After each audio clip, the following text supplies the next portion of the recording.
Evangelio de nuestro Señor Jesucristo según San Lucas. Jesús se retiró a una montaña para orar y pasó toda la noche en oración con Dios. Cuando se hizo de día, llamó a sus discípulos y eligió a 12 de ellos, a los que dio el nombre de apóstoles. Simón, a quien puso el nombre de Pedro; Andrés, su hermano; Santiago, Juan, Felipe, Bartolomé, Mateo, Tomás, Santiago, hijo de Alfeo; Simón, llamado el Celote; Judas, hijo de Santiago; y Judas Iscariote, que fue el traidor. Al bajar con ellos se detuvo en una llanura. Estaban allí muchos de sus discípulos y una gran muchedumbre que había llegado de toda la Judea, de Jerusalén y de la región costera de Tiro y Sidón, para escucharlo y hacerse curar de sus enfermedades. Los que estaban atormentados por espíritus impuros quedaban curados, y toda la gente quería tocarlo porque salía de él una fuerza que sanaba a todos.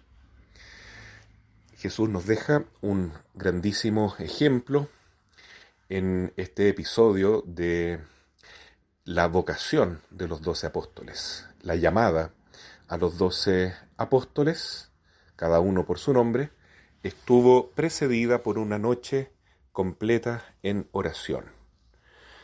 Todo lo que Jesús realiza, pero especialmente cuando se trata de algo muy importante, primeramente lo pone en la consideración de su Padre Celestial.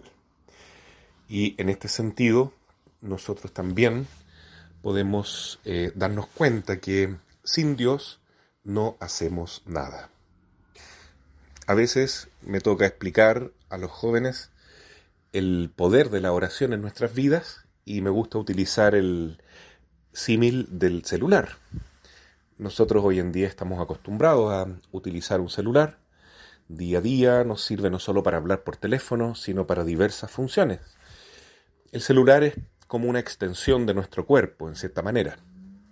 Pero vemos que no funciona si no lo cargamos. Si no tiene energía la batería, luego el celular comienza a apagarse solo, a ponerse en modo de ahorro de energía y ya no rinde de la misma manera. Del mismo modo y con mucho mayor razón sucede con nuestro espíritu. La energía, la fuerza que nos guía a nosotros es el Espíritu Santo, es la fuerza que viene de Dios. Y esto solamente se puede obtener a través de la oración. La oración, en todo caso, no es algo mágico, como quien se conecta con las fuerzas del universo. Eso es una mentalidad esotérica, propia de la nueva era, sino que la oración es un diálogo con alguien, con nuestro Padre Celestial, por Jesucristo en el amor del Espíritu Santo. También a través de las personas que están unidas a Cristo, los santos y santas del cielo, nuestros ángeles que sirven a Dios, y muy particularmente nuestra Madre Celestial y San José. Cuando nos conectamos con estas personas, entonces nos estamos conectando con la fuente del Espíritu de Cristo, que es la Santísima Trinidad. Bueno, a través de esta oración, Cristo encuentra la sabiduría, el consejo, la indicación divina. Jesús le pide al Padre que le indique quién tiene que ser su discípulo, su apóstol, y el Padre Dios habla con Jesús. Es tan bonito hablar con Dios, aprender el lenguaje de Dios, de los signos de Dios, para que así en la vida nunca estemos solos, nunca nos sintamos abandonados de la mano de Dios. Si lo invocamos, si oramos, Dios siempre nos escuchará, siempre nos responderá, y contaremos con su auxilio, con su consejo, con el don del entendimiento, de la sabiduría. Y entonces podremos vivir felices, porque en todo lo que hagamos, cada decisión estará tomada desde la fe y desde esta delicadeza de ponernos en la perspectiva de Dios. Como decía San Alberto Hurtado, ¿qué haría Cristo en mi lugar, en cada situación de la vida? Luego también el Evangelio nos cuenta que llegaban numerosos enfermos para curarse, para pedirle a Cristo que los sanara, y a veces inclusive bastaba con tocarlo para sentir esa fuerza que emanaba de Cristo y que les producía la salvación, la sanación de su cuerpo, de su alma, de su espíritu. Es muy hermoso entonces vivir conectados con Dios y darnos cuenta que solo a través de la oración nuestra vida empieza a cobrar un significado real, porque estamos viviendo ya no según nuestra voluntad, sino unidos a la divina voluntad. Por último, en este Evangelio nos reconforta mucho saber que tenemos un intercesor ante Dios Padre, que es Jesucristo. Así como el Señor oraba por su misión y por sus apóstoles, y por aquellos que llamó y los que iba a llamar en el curso de los siglos, también Él sigue desde el cielo intercediendo por cada uno de nosotros, junto a nuestra Madre, que es al lado de Cristo la principal medianera o mediadora o intercesora que tenemos. Y esto nos ayuda porque sabemos que somos débiles, somos pequeños, que nos cuesta madurar en la fe, nos cuesta madurar como seres humanos, como hijos de Dios. Pero en este largo camino de aprendizaje, siempre nuestro ángel de la guarda nos guiará, nos cuidará. Siempre Cristo tendrá una paciencia infinita para esperarnos, para irnos mostrando el camino poco a poco, para alentarnos en nuestras caídas, en nuestros despropósitos, en nuestros desvíos. Y así entonces podemos confiarnos en la oración de la Iglesia también, de todos los santos que interceden por nosotros. Pero eso no es suficiente. Decía San Agustín, Dios, que te creó sin tu ayuda, no puede salvarte sin tu ayuda. No basta entonces la oración de Cristo para nuestra santificación, sino que es fundamental que nosotros nos pongamos en armonía con Dios, en sintonía con el Espíritu de Cristo.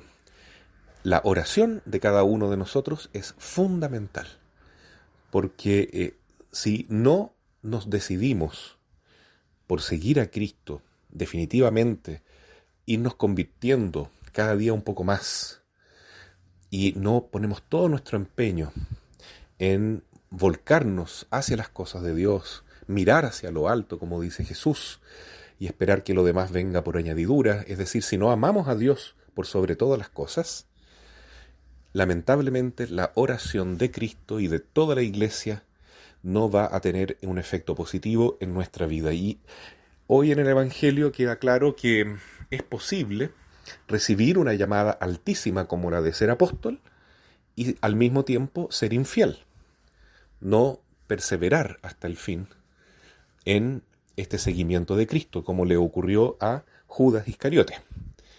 Al primero que nombra el evangelista Lucas, por supuesto, es a Pedro, porque es el primero entre pares, es el primer papa de la Iglesia, una vez que Cristo se ha ido al cielo, y luego va nombrando los más cercanos. Y el último que nombra es Judas Iscariote. Judas fue llamado por Cristo, pero él se volvió un traidor. ¿Por qué? Porque no cumplía lo que hacían los demás discípulos, que venían de lugares lejanos inclusive para escucharlo. No querían obedecer la voluntad de Dios, sino que querían formarse una espiritualidad a su propia manera. Quería que Jesús se adaptara a su criterio y no él quería someterse o transformarse o convertirse poco a poco con la enseñanza del Señor. Es decir, no se acostumbró a rezar.